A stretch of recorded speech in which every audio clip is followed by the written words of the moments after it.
No es fácil el estudio del libro de Zacarías, pero muchos comentaristas dicen que es de los libros más profundos en cuanto a profecía y sobre todo la relación que hay con el Apocalipsis. Pero es uno de los pocos libros, de los libros que pocos estudian más bien y que pocos se comentan o se hacen prédicas sobre esto. Así que vamos a compartir un poco de la lectura que he tenido estos días sobre el tema. Como dije la vez pasada, creía que queda muy superficial el tema. He tratado de profundizar un poco más y vamos a compartir esto. Así que Zacarías es el último de los profetas de esta primera etapa del exilio y empieza 2 meses después que termina de hablar el profeta Ageo, que ya hablamos sobre este profeta. Así que vamos a mirar Zacarías 1:7, lo que dice: en el segundo año del reinado de Darío, en el día 24 del mes de Sebat, que es el mes undécimo, la palabra del Señor vino al profeta Zacarías, hijo de Berequías y nieto de Idó. Entonces esto nos ubica en el segundo año, como vemos, del rey Darío, ya cuando el pueblo está en la tierra prometida, la primera parte del primer grupo que estuvo en ese retorno. Y la situación de ellos es, se puede decir, triste. Otra vez están ahí, pero todo cuanto ven, pues los desanima. Las cosas están desoladas, no hay templo, y por más que estén supuestamente en libertad, pues ven toda la destrucción que hubo y esto desanima. Entonces tienen la misión de construir el templo, pero tienen pocas ganas. Así que esa primera parte del mensaje de Zacarías tiene que ver con precisamente cómo el Señor los anima a que empiecen a trabajar, pero ya sabemos que muchos se distrajeron en otras actividades. Pero precisamente el Señor lo primero que hace, y curiosamente tiene que ver con el tema de ayer también, el mensaje de esta primera parte es el arrepentimiento. Sin arrepentimiento no se puede empezar ninguna misión y lógicamente el proceso espiritual también sin arrepentimiento no avanza. Así que el Señor precisamente los llama al arrepentimiento antes de empezar a trabajar. Es la primera parte de quedar libres de todo lo que, las ataduras que traían de su vida espiritual durante el tiempo del exilio. Entonces, de alguna parte ellos están aferrados al pasado todo el tiempo que estuvieron en Babilonia, y el Señor precisamente los está llevando a abandonar muchas de las prácticas, muchas de las relaciones, muchas de las cosas que ellos traen de allá. Y esto lo hace reconocer el problema que traía. Entonces, la primera parte va a ser sobre esa parte antes del inicio del, de la construcción del templo de Zorobabel, que este es el segundo templo que se hace para el Señor. La segunda parte va a ser sobre la actitud que se requiere para la reconstrucción del templo. La tercera parte tiene que ver con la visión del reino, los últimos capítulos. Entonces hoy vamos a mirar solamente parte de la primera parte, la primera parte de este mensaje de Zacarías, que tiene que ver con el arrepentimiento. Y empezamos por el versículo 1. Dice: el Señor está ardiendo en ira en contra de los antepasados de ustedes. Por lo tanto, adviértele al pueblo que así dice el Señor Todopoderoso: vuélvanse a mí y yo me volveré a ustedes. Y como vemos aquí, el Señor deja claro que los que cometieron el pecado fue esa generación que vivió en Jerusalén, en Israel, perdón, y que pues se alejó del Señor, cometió muchas desobediencias hacia Él. El Señor permite que estos pueblos lejanos vengan, los invadan, se los lleven. Y el Señor les dice a este pueblo que regresa, que es una básicamente nueva generación, les dice: sus padres cometieron muchas cosas malas. Por lo tanto, la ira del Señor, que a veces la gente no quiere ver esa parte, pero es real. El Señor se entra en ira y molestia cuando la gente peca y abandona los caminos. Y él, si uno lo abandona a Él, pues Él sencillamente lo abandona a uno también. Y como dice: vuélvanse a mí, es un mensaje permanente que el Señor da, y yo me volveré a ustedes. Es una promesa de parte del Señor. Y el versículo 4 les dicen: no sean como sus antepasados, a quienes les proclamaron los profetas de antaño, que así dice el Señor Todopoderoso: vuélvanse de su mala conducta y de sus malas prácticas, porque ellos no me obedecieron ni me prestaron atención. Y coincide con el mensaje que ya hablábamos de Juan el Bautista, básicamente es arrepiéntase, arrepiéntase, porque esto ha provocado la ira del Señor y mientras haya la ira del Señor no se puede mantener una relación con Él. Y el versículo 6 dice, entonces ellos se volvieron al Señor y dijeron, el Señor Todopoderoso nos ha tratado tal y como había resuelto hacerlo, conforme a lo que merecen nuestra conducta y nuestras acciones. Y esto es la primera parte de todo arrepentimiento, reconocer que la culpa es de uno. Ellos dicen, el Señor actúa conforme a lo que nosotros actuamos, a nuestra conducta, a nuestras acciones, y reconocen su pecado. Y aquí es donde el Señor empieza, después de este reconocimiento, de este arrepentimiento que están expresando, empieza a hablarles a través de las visiones famosas de Zacarías, que son para alentar a su pueblo. Y aquí es interesante lo que los comentaristas mencionan, la estructura quiástica. Yo sé que todos saben cuál es la estructura quiástica, no voy a profundizar en esto, pero básicamente en resumen, lo que quiere decir es que el primer visión que hay tiene que ver con la octava, la segunda con la séptima, la tercera con la sexta y la cuarta con la quinta. Hay muchas cosas en similitud. Entre esto es una forma de literatura o de expresar que tiene el Señor, bastante interesante, bastante curiosa. Y estas ocho visiones están escritas en esa forma. Hay algunas cosas de la Biblia que tiene esta estructura quiástica que llaman, y que como digo, todos deben ser conocedores de ella o expertos en ella. Pero bueno, vamos a avanzar, no vamos a parar ahí. Solamente algo curioso que hace el Señor. La primera visión que le da al profeta Zacarías es esta, la del caballo del jinete. Dice, en una noche tuve una visión en la que vi a un hombre montado en un caballo alazán.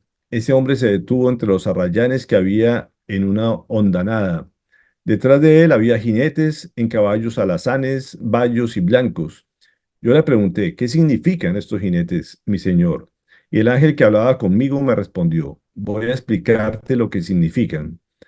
Y el hombre que estaba entre los arrayanes me dijo, el Señor ha enviado estos jinetes a recorrer toda la tierra.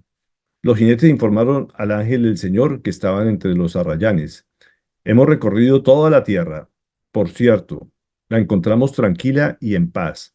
Ante esto el ángel del Señor replicó, Señor Todopoderoso, ¿hasta cuándo te negarás a compadecerte de Jerusalén y de las ciudades de Judá con la que has estado enojado estos 70 años?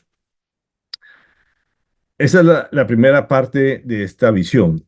Vamos a mirar qué significa esto, que eso es lo importante de entender el significado y el contexto histórico donde está esto. Cada vez que la Biblia menciona caballos, es relación a poder. Y aquí vemos que aparecen tres caballos manifestando su poder de alguna manera. Pero hay un caballo que está montado en jinete que tiene que ver con el rojo. El alazán es un color rojo y siempre que se mencionan las cosas en el color rojo en la Biblia, tienen que ver con sangre. Así que está diciendo, hay un periodo de sangre, hay un periodo de muerte, hay un periodo de que definitivamente va a haber mucho sacrificio, que eso ya lo habían pasado con la destrucción de parte de todo lo que se provocó en Israel. Pero después de él viene perdón,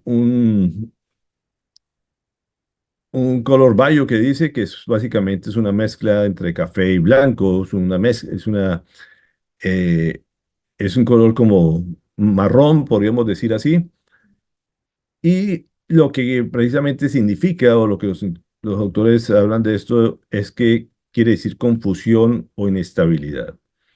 Cuando cambiaron todas estas cosas en Babilonia por el nuevo dominio de los persas, pasó esto precisamente. Hay un momento de confusión, inestabilidad por el cambio de imperio, básicamente, de poder. Pero después viene un color blanco que siempre simboliza paz, tranquilidad y victoria. Podríamos decir que estos ángeles que van a mirar la tierra ven esto y dicen, ahorita se puede decir que hay un periodo de paz, de tranquilidad en medio de esto, por eso el rey les permitió volver a Jerusalén. Pero lo que, lo que muestra aquí es que precisamente son las etapas que hay que tener mucho cuidado. Como dice, cuando hay guerra, hay sufrimiento, hay dolor y la gente busca al Señor, pero cuando hay confusión, inestabilidad, muchas veces la gente no sabe qué hacer. Y la gente se aleja, muchos se enfriaron, muchos se confundieron, precisamente como dice la palabra, y aceptaron las prácticas de los pueblos paganos durante este tiempo también. Pero el Señor al final lo que promete es la victoria. Y de alguna manera está diciendo al pueblo, ustedes van a tener esa paz y tranquilidad si cambian su camino, si deciden obedecerme. Y esto es lo que identifica a ese caballo blanco que venía detrás. Sin embargo, como dice, desafortunadamente tuvieron que pasar por todo el sufrimiento, la sangre y esa mezcla que hicieron con los pueblos paganos. Pero es interesante también lo que menciona en Isaías 55:13, que tiene que ver, que se relaciona con el tema del mirto, los arrayanes, que dice que el ángel del Señor estaba entre los mirtos. Y cuando se habla de mirtos, busquemos otra palabra donde tiene que ver esta planta. Dice, en vez de zarzas crecerán cipreses, que son mirtos dice mirtos en lugar de ortigas, y esto le dará renombre al Señor. Será una señal que durará para siempre.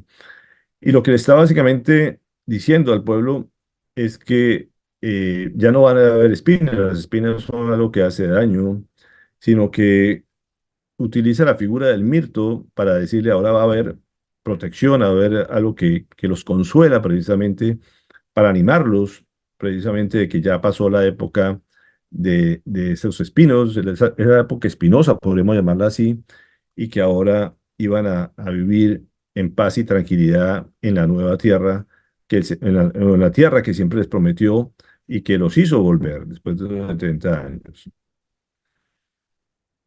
Y básicamente este consuelo lo que les da a escoger lo que siempre hace toda la palabra del Señor. Escojan entre la paz y la guerra o entre la bendición y la maldición. Entonces, ellos duraron esos 70 años durante el exilio, pero básicamente lo que les está diciendo, si quieren volver a tener paz y tranquilidad, pues tienen que someterse a la palabra del Señor. Así que esto es una constante que el Señor lo dice a través de toda la palabra. Perdón un segundito que están aquí interrumpiendo. para- Siempre viene a esta hora a hacer aseo del Señor y no entiende que no puede.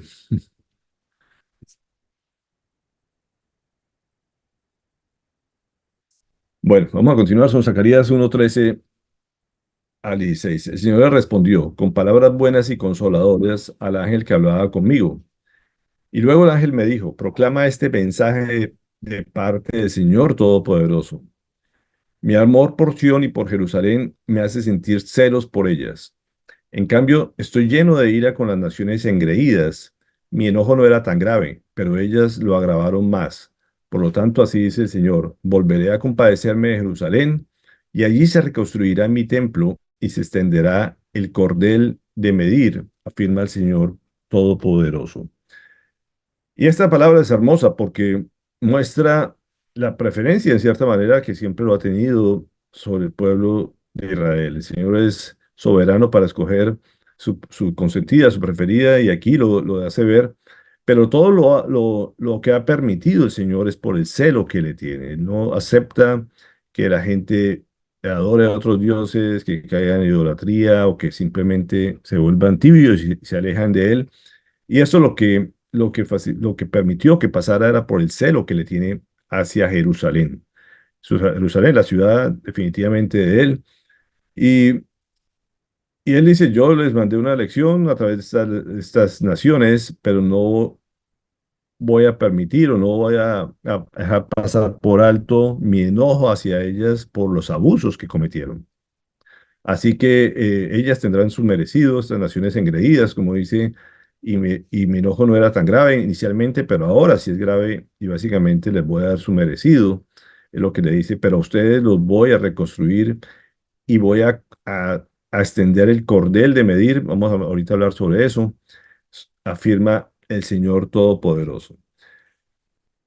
Y esto muestra todo lo que pasó a ellos. Ellos estaban en una opresión por todas estas naciones y como les decía, esta opresión los llevó a una depresión. Así que la gente de alguna manera decía, bueno, allá ya estábamos acomodados, estábamos bien, pero el Señor ahora nos manda a venir para acá.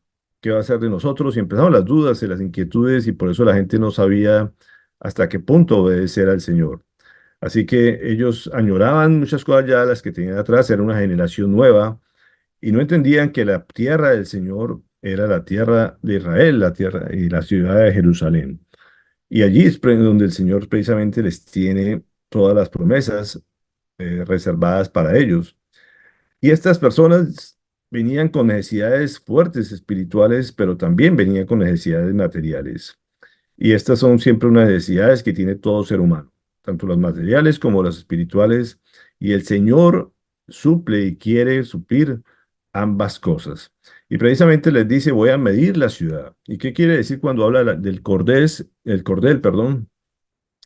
Básicamente es hasta dónde va a llegar la bendición. Es una forma de medir que en la Biblia se utiliza a través de un lazo, un cordón, pero de alguna forma da un límite hasta dónde debe llegar la ciudad o la bendición. Así que básicamente le está diciendo, yo los voy a llevar a ustedes a donde está la prosperidad local, donde está la prosperidad limitada a ese lugar. Como dice, yo tomo medidas y hasta esa medida voy a permitir que llegue la bendición de ustedes. Los demás van a sufrir las consecuencias por haber abusado en forma exagerada de lo que yo le permití. Y eso lo relacionan con el tiempo de los macabeos, que estamos alrededor del 165 antes de Cristo, donde el templo fue reconstruido, la ciudad fue reconstruida, donde hubo prosperidad para toda la nación. Así que esto es lo que los comentaristas relacionan ese tiempo de los macabeos. Entonces, después de un arrepentimiento, de una restauración, vienen tiempos de paz, de prosperidad, de comodidad, y esto es lo que el Señor les muestra a través de esta primera visión. Pero viene la segunda visión, que es específicamente también sobre la tierra de Israel y habla de los cuernos. Dice, alcé la vista y vi ante mí cuatro cuernos. Le pregunté entonces al ángel que hablaba conmigo, ¿qué significan estos cuernos? Y el ángel me respondió, estos cuernos son los poderes que dispersaron a Judá, a Israel y a Jerusalén. Y habla de las tres, precisamente los pueblos y la ciudad de él, no solamente la nación como tal, sino también la ciudad. Luego el Señor me mostró cuatro herreros y le pregunté, ¿y estos qué han venido a hacer? Y el Señor me respondió, los cuernos son los poderes que dispersaron a Judá, a tal punto que nadie pudo volver a levantar la cabeza. Los herreros han venido para aterrorizarlos y para deshacer el poder de las naciones que levantaron su cuerno contra la tierra de Judá y dispersaron a sus habitantes. Aquí el Señor nos habla de cuatro cuernos, precisamente, que atacaron, que hicieron sufrir a su pueblo. Y si miramos la historia ya en forma retrospectiva, que nos queda ahora mucho más fácil, precisamente tiene que ver con los cuatro imperios que se tomaron y dispersaron a la nación de Israel, de Judá y la ciudad de Jerusalén. El primero fue el imperio asirio, son en el año 722 antes de Cristo. También ya hemos hablado de todo el dominio de Egipto bajo el gobernador Necao. Después vinieron los babilonios en los años 597 y por último el grupo medo-persa o los persas fueron los cuatro cuernos que atacaron a Israel. Sin embargo, como vemos, el Señor no va a permitir que ellos sigan, se puede decir, disfrutando la victoria. Y esto habla de que más mandar los herreros y básicamente, en otras versiones vienen dice, en la Reina Valera viene como carpinteros o artesanos. Y él básicamente nos muestra el poder del Señor para acabar estos imperios.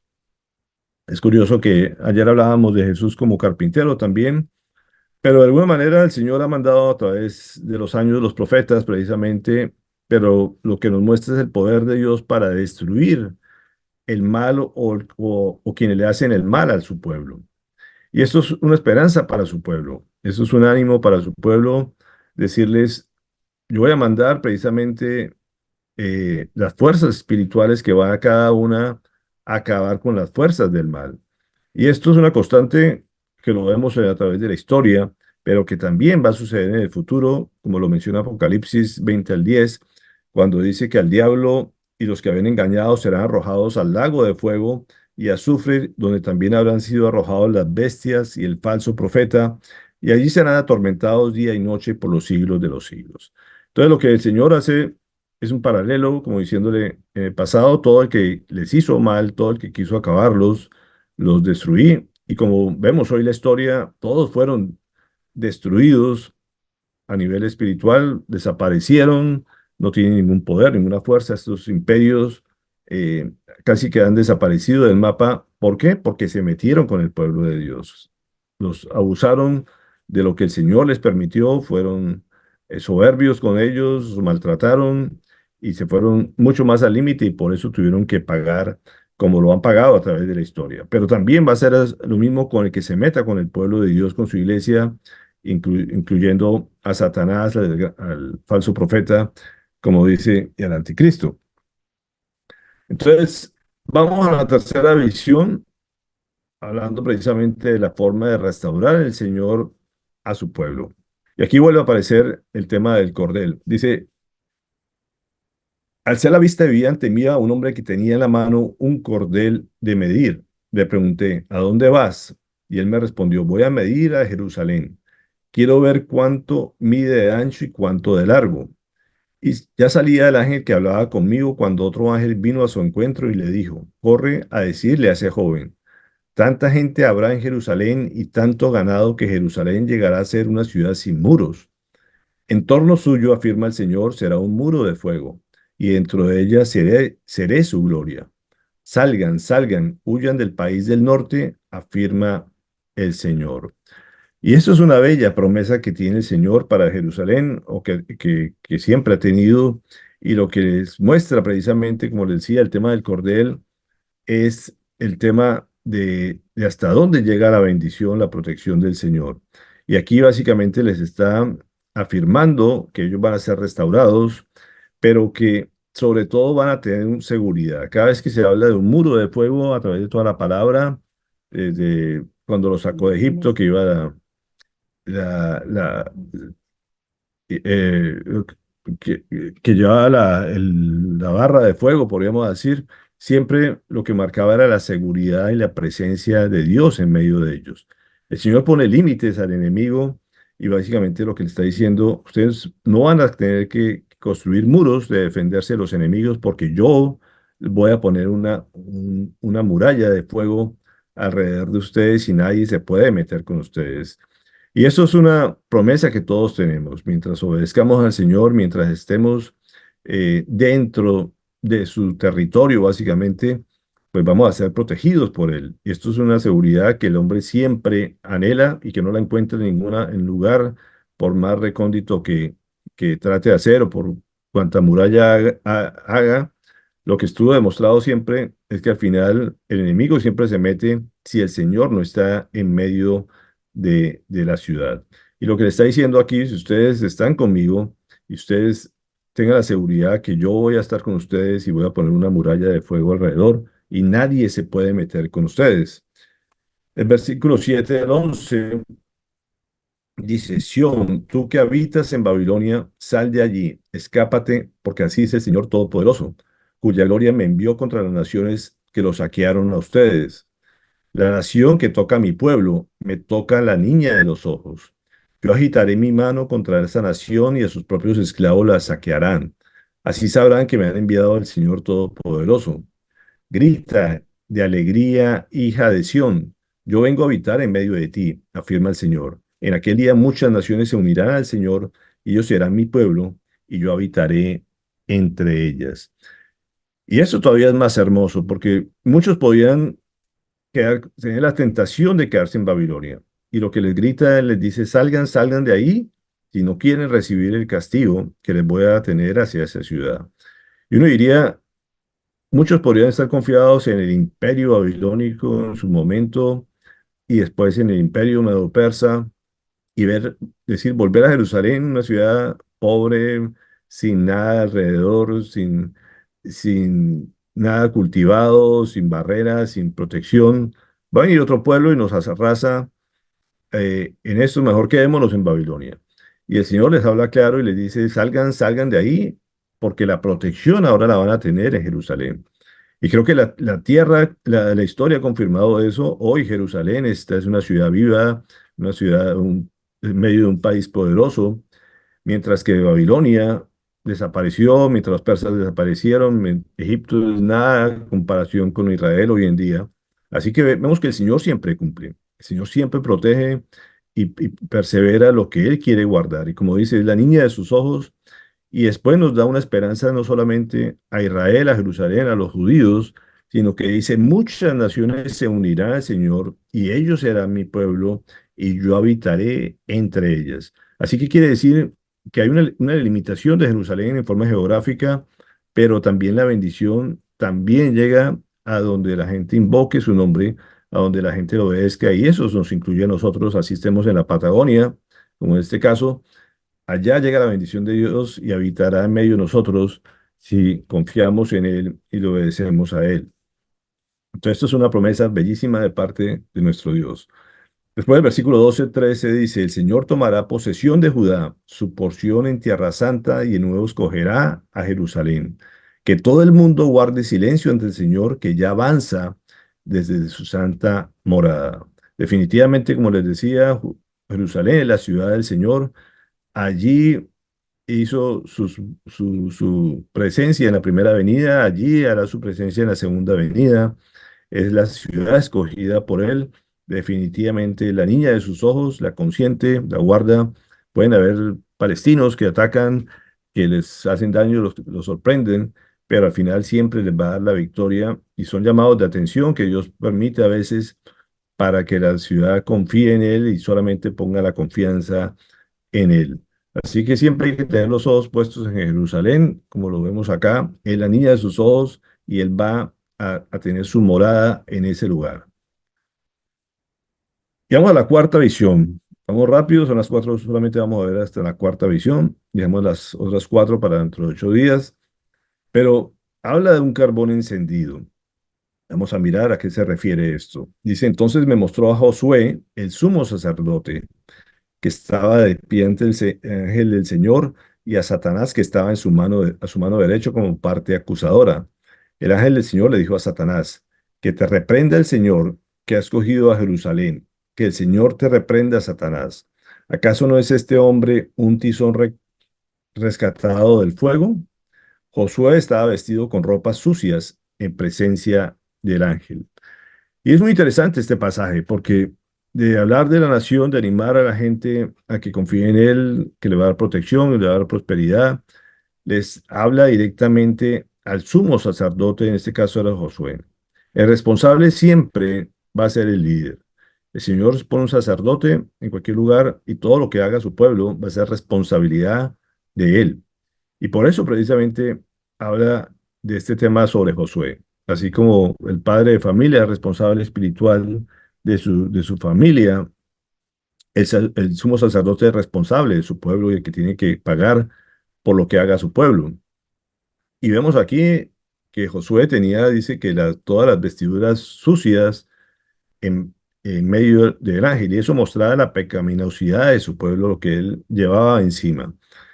Y tenemos a un acusador ante el Señor, que siempre nos va a querer destruir, que es Satanás. Pero además habla del ángel del Señor, que precisamente es el que hace de juez, aquí en este caso también, y él precisamente expone a las dos personas acá. Cuando se refiere al ángel del Señor y ha aparecido en todas las visiones, siempre en el Antiguo Testamento hace referencia a la segunda persona de la Trinidad. Así que es como si fuera el Espíritu Santo en medio de esta situación. Y siempre hay un acusador que es Satanás y un defensor que es el Espíritu Santo y que siempre está abogando por nosotros, está intercediendo por nosotros ante el Padre, y el Padre siempre está dispuesto a dar perdón. Y esto es lo que muestra esta escena en esta visión, precisamente ante Josué, que es el que es responsable de la situación, pero precisamente Dios diciéndole, estoy perdonándolos y que tiene a un defensor, que es el Espíritu Santo intercediendo por él ante los ataques de Satanás. Así que este pasaje, esta visión, le está hablando al pueblo del perdón que Dios le da a través de perdonar a su líder espiritual y la restauración que Dios tiene para ellos. Y en la restauración empieza a hablarle, le dice, así que el ángel les dijo a los que estaban allí dispuestos a servirle, quítenle las ropas sucias. Y a Josué le dijo, como puedes ver, ya te he liberado de tu culpa y ahora voy a vestirte con ropas espléndidas. Entonces dije yo, póngale también un turbante limpio en la cabeza. Y le pusieron en la cabeza un turbante limpio y lo vistieron mientras el ángel del Señor permanecía de pie. Y lo que está mostrando aquí es que el Señor no le hace caso a las acusaciones de Satanás, sino que siempre está dispuesto a dar perdón y lo restaura completamente en su oficio, colocándole el turbante, era un símbolo de que podía ejercer su sacerdocio como tal. Entonces, por más pecado que hubiera habido, mientras el pueblo se arrepienta, el líder también es perdonado y restaurado a su posición original. El versículo 6 al 7 lo dice, luego el ángel del Señor le hizo esta advertencia a Josué. De todo modo lo advierte.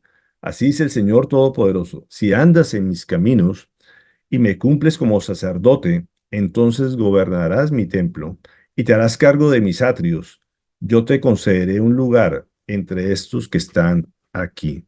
Entonces, como vemos, el Señor le restaura su oficio y le restaura el lugar también donde debe ministrar y lo pone todo como estaba originalmente. Así que el sumo sacerdote vuelve a ejercer su oficio dentro del templo y dentro del lugar santísimo. Y el versículo 8 y 9 nos dice, y escucha Josué, sumo sacerdote, que lo oigan tus compañeros que se sientan en tu presencia y que son un buen presagio. Estoy por atraer a mi siervo y estoy por traer el renuevo. Lo nuevo siempre tiene que ver con Jesús. Dice, mira, Josué, la piedra que ante ti he puesto, hay en ella 7 ojos, y en ella pondré una inscripción, y en un solo día borraré el pecado de la tierra. Y esto fue lo que sucedió. Esa es la promesa de que iba a venir un renuevo, que era Jesucristo, y que, como dice, en un solo día, el momento que Él entregó su vida por nosotros, fue perdonado el pecado de toda la tierra. Y ese es el corazón de Dios siempre manifestando su perdón a la humanidad que, como dice, si está dispuesta a creer en Él y obedecerle, a Él, será perdonado todos los pecados de la tierra. El versículo 10 dice, afirma el Señor Todopoderoso, en aquel día cada uno de ustedes invitará a su vecino a sentarse debajo de su vid y de su higuera, afirma el Señor Todopoderoso. ¿Y a qué se refiere precisamente el Señor cuando habla de esta figura de sentarse bajo la vid y la higuera? Estamos hablando estos días de la vid, de lo espectacular que es esto, pero ¿qué significa todo esto? Y el Señor lo utiliza en diferentes partes de la Biblia. Estas dos, tanto el higo como la vid, como unos frutos muy anhelados y que son símbolo de bienestar siempre. En Miqueas habla también de este, dice, Dios mismo juzgará entre muchos pueblos y administrará justicia a naciones poderosas y lejanas. Convertirán en asadones sus espadas y en hoces sus lanzas. Ya no alzará su espada nación contra nación, ni se adiestrará más para la guerra. Cada uno se sentará bajo su parra y su higuera, y nadie perturbará su solaz. El Señor Todopoderoso lo ha dicho. ¿Y qué se refiere todo esto? Que es una promesa que lo ha cumplido a través de la historia y que la cumplirá siempre. Básicamente, cuando habla de la vid, habla, es sinónimo de abundancia, de felicidad, de calma. O sea, en pocas maneras dice el que esté bajo sus alas, el que esté bajo su territorio, el que esté en su reino, tendrá siempre abundancia, felicidad, paz o calma. Y cuando dice que está bajo la higuera, tiene un simbolismo de que tendrá todo el conocimiento, será productivo, no habrá desperdicio de nada. Así que lo que se refiere es que habrá tiempo de tranquilidad, de paz, de gozo, de felicidad, de abundancia, de prosperidad, de que todo es productivo. Y como vemos, como era la tierra prometida, que tenían que entre dos unirse para levantar un racimo de uvas, así será también en el cielo cuando estemos en su presencia. Entonces, vemos que aquí es una constante, como siempre hemos dicho, de algo cíclico que el Señor hace. El Señor permite el castigo, pasar de ser esclavos en Babilonia, de trabajar para el enemigo, podríamos decirlo así, de sufrir muchas cosas sobre sus vidas, sobre sus hijos, sobre su familia, a estar con todas las promesas de Dios nuevamente en su territorio, adorando en el templo del Señor, con la presencia de Él, con la protección alrededor y como dice, estar confiados con los vecinos, con los amigos, con todo el mundo en paz, en tranquilidad, en prosperidad. Esa es la figura que hasta aquí el Señor les muestra para animar a su pueblo. Tenemos otras cuatro visiones